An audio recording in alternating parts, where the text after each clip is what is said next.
Hello, my name is Becca Regbaum, and today I will be discussing leadership roles within the film The Woman King. In The Woman King, there are many characters that exhibit different styles of leadership. They each lead in different ways with different motives. Some are more successful than others. I will be pulling information from the textbooks Leadership by Northouse and Find Your Way by Sinek to connect these leaders' roles.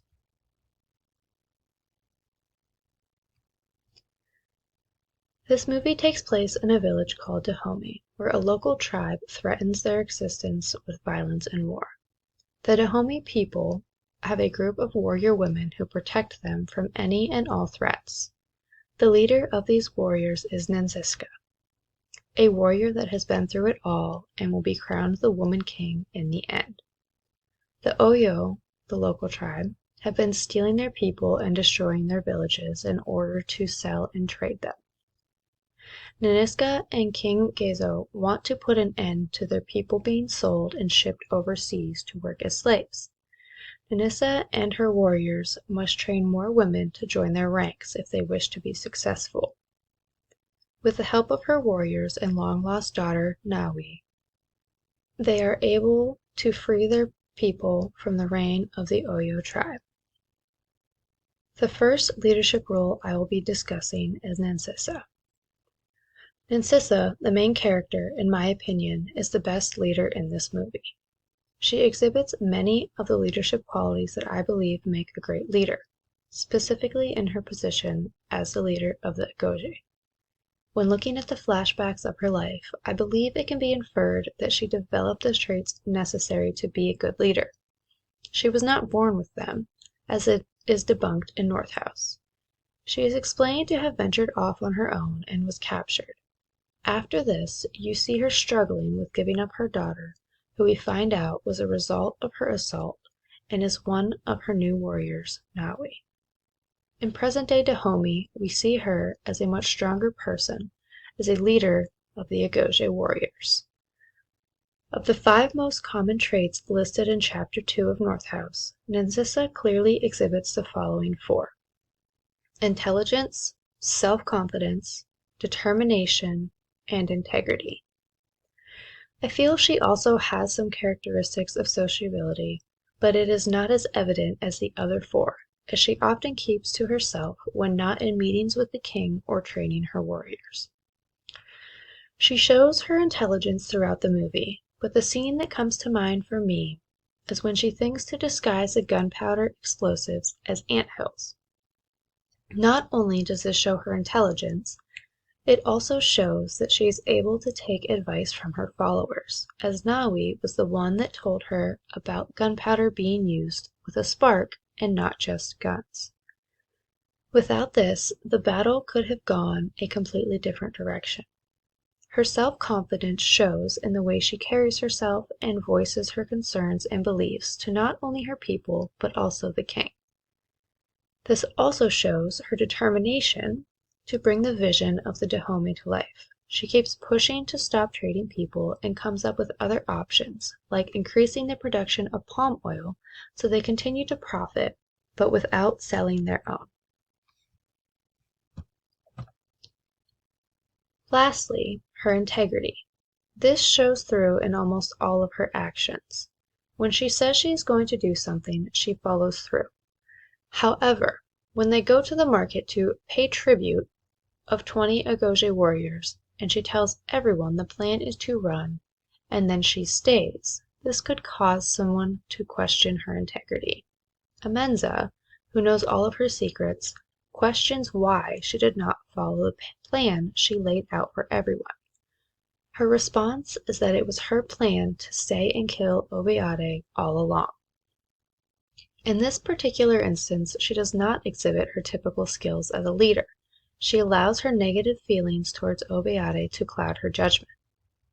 Amenza helps to keep Nansissa on track and calls her out when she feels Nansissa is getting distracted. You could say she is part of her in-group. I would categorize Nansissa as a transformational leader. She takes the needs of those around her and does her best to meet them while also being authentic to their goal and purpose of freedom from the Oyo.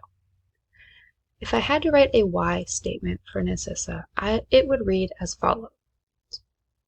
To better the lives of my people so they can live without fear of violence, capture, or being sold.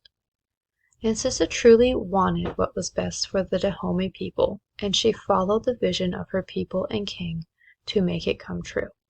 The quote, "If a movement is to have an impact, it must belong to those who join it, not just those who lead it," from Senec chapter 5, fits perfectly with her as a leader. Although she strays from this focus when she recognizes Obiade and desperately wants to kill him, she is able to regain composure and focus on freeing her people. From Chapter 6 in North House, I would score her high in the 4 categories. Directive. She knows the task at hand and makes sure the rest of the Agoge understand what is expected of them. Supportive. She makes the training environment equal for everyone and treats them all the same. Participative. Not only does Narcissa lead the exercises and trainings, but she leads her warriors into battle. She does not ask her warriors to do anything she would not do herself. Lastly, achievement-oriented.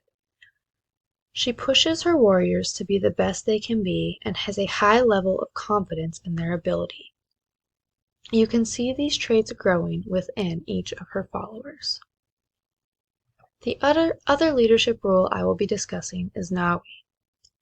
Nawi is one of Narcissa's newest warriors. She comes from a family that tries to hold her down and make her a compliant wife for a rich man. Her character does not want that and refuses to allow it to happen, which results in her being given to the king. Based on the scene of her pushing the man who slapped her, I would say she does have some natural traits that would put her in a leadership position. Some of those traits are as follows. Intelligence. An example of this is the use of gunpowder without a gun.